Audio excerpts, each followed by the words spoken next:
네, 안녕하세요. 미국 주식 읽어주는 여자 주식 누나입니다. 11월 1일 화요일 아침 우리가 잠든 사이 밤새 미국 증시에서는 어떤 일이 있었는지 체크해 드리도록 하겠습니다. 네, 뉴욕 증시 일제히 하락했습니다. 11월 FOMC 정례회의를 앞두고 경계심이 커지면서 3대 지수 모두 하락했습니다. 다우지수 마이너스 0.39% 하락을 했고 S&P 500 지수 마이너스 0.75% 그리고 나스닥 지수 마이너스 1.03% 하락했습니다. 차트로만 본다면 아직까지는 다우 지수가 가장 좀 흐름이 괜찮게 살아 있었던 그런 모습이었죠. 잠깐 쉬어가는 캔들 나왔는데 조금 더 눌릴 수 있는 흐름 나올 수 있다라는 거 생각하면서 그려보겠습니다. 5일선과 이격이 좀 벌어졌죠. 그래도 다우지수 같은 경우 이 10월 한 달 동안 13.95% 급등을 했습니다. 네, 여기 바닥에서 쭉 한 달 동안 캔들 흐름을 봤을 때 그래서 1976년 이후 최대 월간 상승률을 기록했습니다. 월봉으로 본다면 이렇게 너무 좋은 흐름이었죠. 그리고 S&P 500 지수랑 나스닥 지수 역시 10월 한 달간 봤을 때 상승을 해줬어요. 월봉으로 봤을 때 S&P 500도 한 8% 올랐고요. 나스닥 지수는 이 두 지수에 비해서는 좀 약했습니다. 3.9% 상승에 그쳤어요. 과연 키 맞추기 흐름을 탈 수 있을지 좀 지켜봐야 될 것 같은데요. 우선 오는 이제 11월 1일과 2일에 개최되는 페드의 FOMC 회의, 아무래도 이 회의를 앞두고 시장은 좀 경계심이 커지는 모습입니다. 시장에서는 미국의 인플레이션이 여전히 높은 수준을 유지하고 있는 가운데 페드가 11월 FOMC에서도 기준금리를 0.75%포인트 올리는 자이언트 스텝을 단행할 것으로 전망되고 있습니다.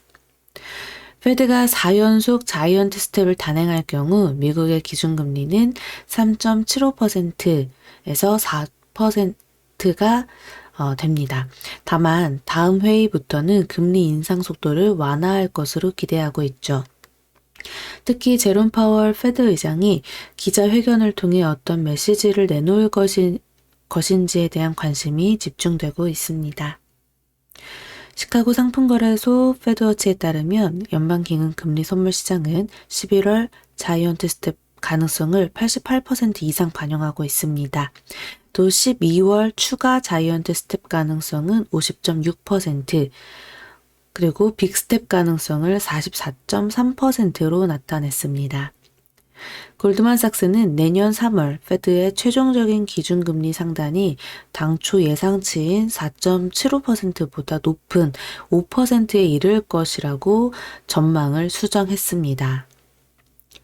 그리고 기업 실적이 대체로 양호한 모습을 이어가고 있지만 순이익 증가율은 이전보다 크게 낮아진 것으로 전해졌습니다. 팩트셋에 따르면 S&P 500 지수에 상장된 기업의 이 절반 이상이 3분기 실적을 발표한 가운데 실적 발표 기업의 71%가 예상치를 웃도는 순이익을 발표하고 68%가 예상치를 웃도는 매출을 발표한 것으로 전해졌습니다.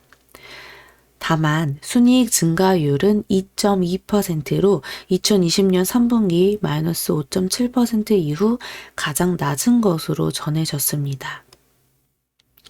이날 발표된 주요 경제 지표는 부진한 모습이었습니다.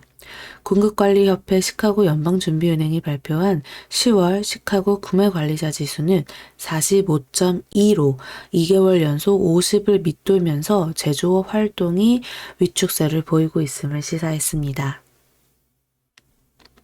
그리고 댈러스 연방준비은행 관할 지역 제조업체들의 경기 활동을 보여주는 10월 댈러스 연준 제조업 지수도 마이너스 19.4를 기록해 6개월 연속 마이너스대를 이어갔습니다. 국제 유가 체크해 보겠습니다.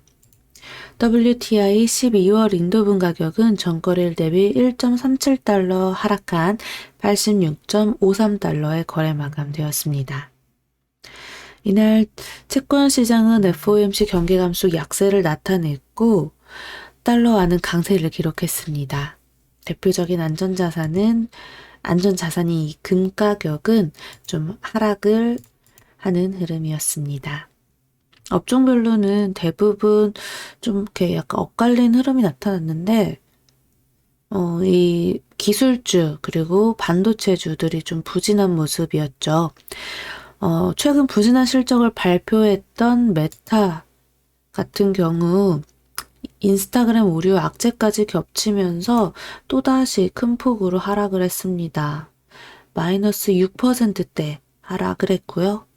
그리고 뭐 애플, 마이크로소프트, 아마존, 알파벳, 네일, 넷플릭스, 엔비디아, 인텔, 테슬라 등 주요 기술주들이 일제히 하락하는 흐름입니다. 자율주행 스타트업인 이 투심플이 최고 경영자 해임 후 45%나 폭락하면서 마감했습니다. 그리고 또 윈리조트 같은 경우는 휴스턴 로켓츠의 구단주인 억만장자 틸만 페르티타가 지분 6.1%를 매입했다는 소식에 9.61% 상승하는 흐름이 나타나기도 했습니다.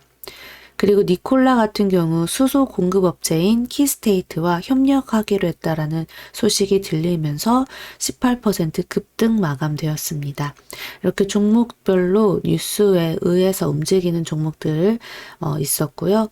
대체적으로는 그냥 뭐 좀 쉬어가는 흐름이 대체적으로 나타났죠. 기술주들의 흐름이 좀 약하면서 나스닥 지수는 여전히 좀 다우에 비해서 약하다라는 점도 체크를 하면 될 것 같고요.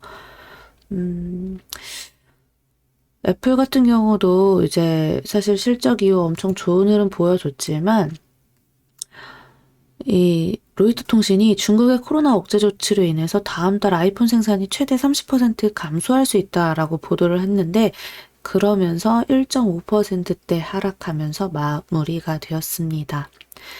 그리고 금리 인상 압력을 받고 있는 성장주들 아무래도 좀 지수 그 흐름이 약할 수밖에 없다라고 체크하면 좋겠고 전기차주들은 나쁘지 않았습니다. 반도체주들은 좀 약했고 이렇게 좀 우리 증시 어제 미국장 흐름도 좋았고 우리 시장의 수급도 외국인 수급도 괜찮으면서 쭉 1%대 아주 강한 흐름 보여줬거든요. 근데 오늘 또 미국이 이렇게 끝남에 따라 오늘 시장 우리는 과연 어떻게 움직여 줄지 개파락 출발하고 수급이 좀 연속적으로 들어와 줘서 다시 한번 상승세를 뽑아낼 수 있을지 기대가 되는데요. 일단은 기본적으로 우리의 기본 목표치였던 여기 갭을 메꿨습니다. 갭을 메꿨기 때문에 이제는 좀 여기 61선이죠. 2300대 포인트인데요. 여기까지 넘어가려고 하는 흐름이 나타난다면 이제 그때부터는 다시금 계속 좀 현금 확보하는 전략 짜야 된다라는 거 우리 계속 공부하고 있잖아요. 그것까지 생각하면서 흐름을 대응하면 좋을 것 같습니다. 주식나가 그 텔레그램 무료 공부방에 계속해서 그 전략이라든가 장전 이렇게 하면 좋을 것 같다라는 거 아니면 기사 같은 거 올려드리고 있으니까요. 안 들어와 계시는 분들은 들어오셔서 같이 공부하시면 좋을 것 같고요. 그리고 또 새롭게 오늘 라이브 방송 이후에 또 업로드가 될 수도 있는데 이제 관심 밖의 종목들 그냥 정말 개별 종목들 기업 분석해서 공부하는 시간도 가져보려고 해요. 그러니까 우리 지금 막 열심히 사고팔고 매매를 하기보다는 공부하면서 어떤 종목들을 좀 모아가면 좋을지 차분하게 지켜보면 좋을 것 같습니다. 오늘 11월 1일 첫째 날 시작을 하는데 오늘 시장 부디 좀 크게 힘들게 끝나지 않기를 바라면서 오늘장 화이팅 해보도록 할게요. 미국 시장 이제 오늘 내일 11월 1일과 2일 FOMC 회의가 있기 때문에 그때 이제 발언이 어떻게 될지 이미 뭐 자이언트 스텝은 사실 기정사실화 됐기 때문에 그 이후의 흐름이 어떻게 될지 좀 눈여겨보면서 시장의 흐름을 좀 가늠해 보면 좋을 것 같습니다. 지금 뭐 너무 쫄지 않아도 되지만, 아직 뭐 우리가 지금 3200포인트도 아니고 2200포인트지만 쫄지 않되 순간 한번 위로 지금까지 10월 달에 상승 흐름이 나왔잖아요.